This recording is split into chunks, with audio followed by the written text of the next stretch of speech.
जो स्थानीय निकाय के शिक्षक परीक्षा पास करने के बाद विशिष्ट शिक्षक बने हैं, राज्यकर्मी बने हैं दोस्तों, वो विशिष्ट शिक्षक नियमावली 2023 के अनुसार ही बने हैं, जो 26 दिसंबर 2023 को जारी किया गया था। और नियमावली में स्पष्ट ये दिया गया था कि ये जो विशिष्ट शिक्षक नियमावली है, बिहार राज्य विद्यालय अध्यापक नियमावली 2023 के तहत नियुक्त किए गए विद्यालय अध्यापकों के समान करने के लिए ही बनाया गया है। और जो वरीयता का निर्धारण होगा विशिष्ट शिक्षकों में, वो नियमावली के अनुसार ही होगा दोस्तों। विशिष्ट शिक्षक नियमावली 2023 का पॉइंट नंबर 7 में दिया गया है दोस्तों वरीयता निर्धारण को लेकर के, और उसी के अनुसार वरीयता निर्धारण होगा। जहां तक बात सक्षमता 1 और सक्षमता 2 पास विशिष्ट शिक्षकों का है, उसके बारे में बाद में चर्चा करेंगे। फिलहाल विशिष्ट शिक्षक में वरीयता का निर्धारण जो होगा वो नियमावली के 7.1 के अनुसार होगा। जिला स्तर पर विशिष्ट शिक्षकों की एक वरीयता सूची संधारित की जाएगी, यानी जिला स्तर पर विशिष्ट शिक्षकों का जो सीनियरिटी लिस्ट है वो तैयार किया जाएगा। शिक्षकों की प्रत्येक श्रेणी यथा प्राथमिक, मध्य माध्यमिक और उच्च माध्यमिक के लिए विषयवार अलग वरीयता सूची तैयार की जाएगी। यानी सभी शिक्षकों का जो श्रेणीवार, जैसे 1 to 5 के शिक्षक होंगे, 6 to 8 के शिक्षक होंगे, 9 to 10 के शिक्षक होंगे या 11-12 के शिक्षक होंगे, सभी प्रकार के शिक्षकों का वरीयता सूची अलग अलग तैयार किया जाएगा। जो वरीयता सूची होगा दोस्तों, उसमें डिफ्रेंशिएट किस प्रकार से किया जाएगा, इसके लिए स्पष्ट किया गया है 7.2 में कि विशिष्ट शिक्षकों की वरीयता निम्नलिखित मापदंडों के अनुसार तैयार की जाएगी।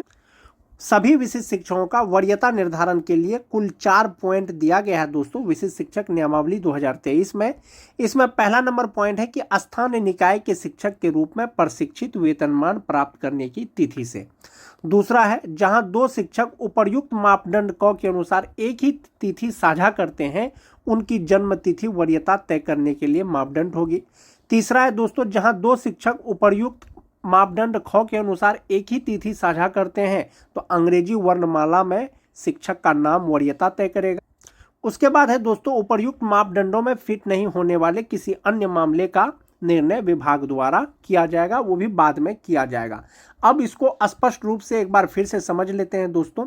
इसमें जैसा कि दिया गया है कि स्थानीय निकाय के शिक्षक रूप में प्रशिक्षित वेतनमान प्राप्त करने की तिथि से, यानी कब से आपको प्रशिक्षित वेतनमान मिल रहा है, चाहे वो सक्षमता 1 पास विशिष्ट शिक्षक हो, चाहे वो सक्षमता 2 पास विशिष्ट शिक्षक हो। नियमावली में अलग अलग डिफ्रेंशिएट करके कुछ भी नहीं दिया गया है दोस्तों। विशिष्ट शिक्षक जब भी बनेंगे, जब भी ज्वाइन करेंगे, उनका जो वरीयता का निर्धारण होगा वो प्रशिक्षित वेतनमान प्राप्त करने की तिथि से होगा। जैसे बहुत लोग 2003 से लेकर के 2005 तक के स्थानीय निकाय के शिक्षक परीक्षा दे करके कुछ लोग विशिष्ट शिक्षक बन गए, कुछ लोग विशिष्ट शिक्षक नहीं बने, लेकिन उनको प्रशिक्षित वेतनमान जो है मान जाते हैं उसको 2011 से मिल रहा है, 2012 से मिल रहा है या 2013 से मिल रहा है। और चूंकि वो स्थानीय निकाय के शिक्षक के रूप में सक्षमता 1 का परीक्षा नहीं दिए और वे सक्षमता 2 का परीक्षा दिए और पास कर गए, और सक्षमता 1 में टीईटी पास कोई शिक्षक मान जाते हैं कि वो विशिष्ट शिक्षक बन गए हैं। तो ऐसा नहीं है कि जो टीईटी पास शिक्षक है वो सक्षमता 1 पास करके विशिष्ट शिक्षक बने हैं और वे जो 2003 से लेकर के 2005 तक के जो स्थानीय निकाय के शिक्षक सक्षमता 2 पास करके जो विशिष्ट शिक्षक बने हैं उससे सीनियर हो जाएंगे। ऐसा नहीं है। सक्षमता 1 परीक्षा पास कीजिए, सक्षमता 2 परीक्षा पास कीजिए, सक्षमता 3 परीक्षा पास कीजिए। आप जब भी परीक्षा पास कीजिएगा, आपका जो वरीयता का निर्धारण होगा वो प्रशिक्षित वेतनमान की तिथि से ही होगा। ये चीज क्लियर है दोस्तों। दूसरा है, जहां 2 शिक्षक उपर्युक्त मापदंड क के अनुसार एक ही तिथि साझा करते हैं, उनकी जन्म तिथि वरीयता तय करने के लिए मापदंड होगी। जो टीटी पास शिक्षक हैं दोस्तों 2013 से लेकर के 2015 तक, और स्पेशल उर्दू टीटी 2016, जिनकी बहाली अनट्रेंड के रूप में हुई थी, सभी शिक्षक का जो प्रशिक्षण पूरा हुआ है दोस्तों वो 31 मार्च 2019 तक उनका प्रशिक्षण पूरा हुआ है। तो संभवतः जो टीटी पास शिक्षक हैं दोस्तों उनका प्रशिक्षण का तिथि एक ही हो जाएगा। ऐसी स्थिति में विशिष्ट शिक्षकों का वरीयता का निर्धारण किस प्रकार से किया जाएगा, इसके लिए दोस्तों विभाग अलग से गाइडलाइन जारी करेगा। लेकिन नियमावली के अनुसार एक चीज ये दिया गया है कि अगर प्रशिक्षण का तिथि एक ही हो तो उनका जन्म तिथि वरीयता निर्धारण में जो है ये कार्य करेगा या मापदंड करेगा। चूंकि 2, 4, 5, 6 या 100 शिक्षकों का बात नहीं है दोस्तों कि एक ही तिथि साझा करते हैं तो उनका जन्म तिथि के आधार पर वरीयता निर्धारण कर दिया जाएगा। यहाँ पर हजारों की संख्या में शिक्षक हैं दोस्तों, इसलिए एक ही तिथि अगर साझा करते हैं तो उनकी जन्म तिथि वरीयता तय करेगा। फिलहाल ये नियमावली के अनुसार दिया गया है। हो सकता है आने वाले दिनों में जब वरीयता का निर्धारण हो, विभाग के द्वारा जो है गाइडलाइन जारी किया जाए, लेकिन नियमावली के अनुसार एक चीज़ ये स्पष्ट है कि प्रशिक्षित वेतनमान प्राप्त करने की तिथि से वरीयता का निर्धारण होगा। यानी जो सबसे पहले प्रशिक्षित वेतनमान पा रहे हैं, यानी सबसे पहले जिनको प्रशिक्षित वेतनमान मिल रहा है संभवतः वही सबसे सीनियर होंगे।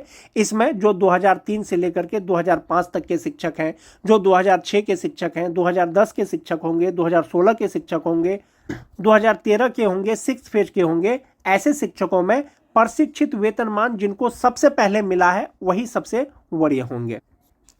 दूसरा चीज है दोस्तों, जहां 2 शिक्षक उपर्युक्त मापदंड यानी कि प्रशिक्षित वेतनमान का भी तिथि एक ही हो, उनका जन्म तिथि भी एक ही हो, ऐसी स्थिति में वरीयता का जो निर्धारण किया जाएगा वो अंग्रेजी वर्णमाला यानी नाम का जो लेटर है उसके आधार पर वरीयता तय किया जाएगा। जिनका अल्फाबेट सबसे पहले होगा संभवतः वही सबसे सीनियर होंगे। ऐसा कब होगा दोस्तों? जब 2 या 2 से अधिक शिक्षकों का प्रशिक्षित वेतनमान का तिथि एक ही हो और जन्म तिथि एक ही हो। इसके अतिरिक्त जो भी मामला होगा दोस्तों वो विभाग के द्वारा बाद में निर्णय लिया जाएगा और इसी के आधार पर विशिष्ट शिक्षक का वरीयता का निर्धारण किया जाएगा। सीनियरिटी लिस्ट तैयार किया जाएगा। प्राथमिक विद्यालय का अलग, मध्य विद्यालय का अलग, माध्यमिक विद्यालय का अलग और उच्च माध्यमिक विद्यालय का अलग अलग विषयवार वरीयता सूची यानी सीनियरिटी लिस्ट जारी किया जाएगा। चूंकि विशिष्ट शिक्षक नियमावली के द्वारा ही दोस्तों विशिष्ट शिक्षक स्थानीय निकाय के शिक्षक से राज्यकर्मी बने हैं यानी विशिष्ट शिक्षक बने हैं, तो संभवतः उनका जो वरीयता का निर्धारण किया जाएगा वो नियमावली के अनुसार ही किया जाएगा। अगर इसके अतिरिक्त अगर कुछ होता है दोस्तों, संभवतः आप ये मान के चलें कि नियमावली में जो है संशोधन किया जाएगा। जैसे एक मामला है सेवा निरंतरता का। चूंकि विशिष्ट शिक्षक नियमावली 2023 में सेवा निरंतरता से संबंधित कोई भी गाइडलाइन नहीं दिया गया है दोस्तों, इसीलिए अगर सेवा निरंतरता विशिष्ट शिक्षकों को दिया जाएगा तो इसके लिए बाद में विभाग के द्वारा नियमावली में संशोधन किया जाएगा। विशिष्ट शिक्षक नियमावली के अनुसार विशिष्ट शिक्षकों को प्रोन्नति भी दिया जाएगा, लेकिन कब दिया जाएगा? लगातार 8 वर्ष की सेवा के बाद दिया जाएगा।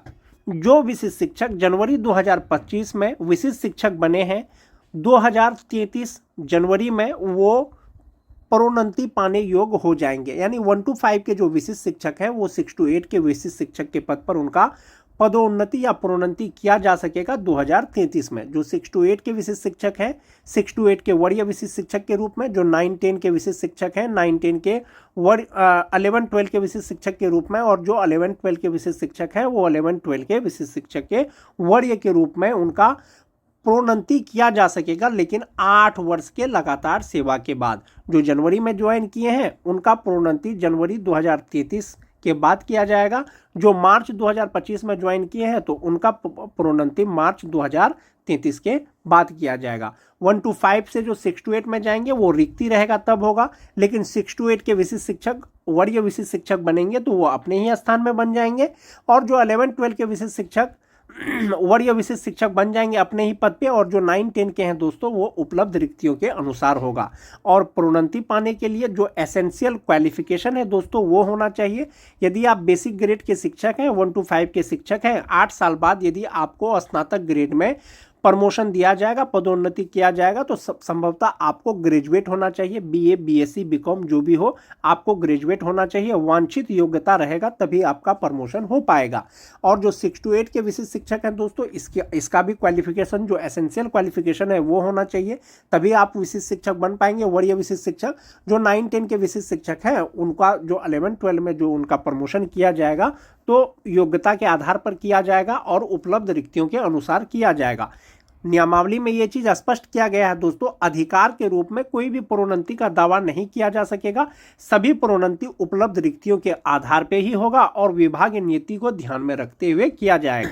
इसके अलावा सभी प्रोन्नति विभाग की प्रचलित नीति के अनुसार की जाएगी और अपेक्षित योग्यता सहित पात्रता के अधीन होगी। यानी जो योग्यता चाहिए वो होना चाहिए। जैसे कोई 9-10 के शिक्षक हैं दोस्तों, तो उनके लिए सिंपली ग्रेजुएट और बीएड होना चाहिए। यदि 11-12 में उनका पदोन्नति किया जाएगा तो पीजी होना चाहिए, एमए, एमएससी, एमकॉम होना चाहिए, तभी उनका पदोन्नति किया जाएगा। तो नियमावली में क्लियर है दोस्तों, प्रोन्नति का क्लियर है, वेतन संरक्षण का क्लियर है, और जो वरीयता निर्धारण है वो भी नियमावली में ही स्पष्ट कर दिया गया कि वरीयता का जो निर्धारण किया जाएगा वो जिला स्तर पे ही किया जाएगा और प्राथमिक, मध्य माध्यमिक, उच्च माध्यमिक का अलग अलग वरीयता का निर्धारण किया जाएगा।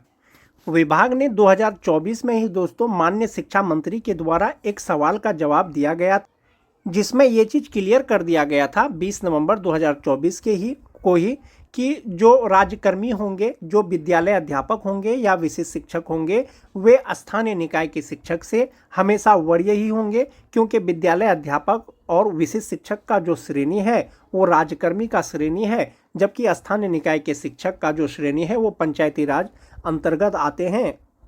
इसीलिए जो राज्यकर्मी है वे स्थानीय निकाय के शिक्षक से यानी नियोजित शिक्षक से राज्यकर्मी वरीय होंगे, ये चीज़ स्पष्ट कर दिया गया था। तो स्थानीय निकाय के शिक्षकों से विद्यालय अध्यापक और विशिष्ट शिक्षक वरीय होंगे। और जहाँ तक बात विशिष्ट शिक्षकों में वरीयता निर्धारण का है दोस्तों, जैसा कि मैंने आपको पहले बताया कि सक्षमता 1, सक्षमता 2, सक्षमता 3 करके कोई भी चीज़ नियमावली में स्पष्ट नहीं है। संभवतः जो प्रशिक्षित वेतनमान प्राप्त करने की तिथि है उसी के अनुसार वरीयता का निर्धारण होगा।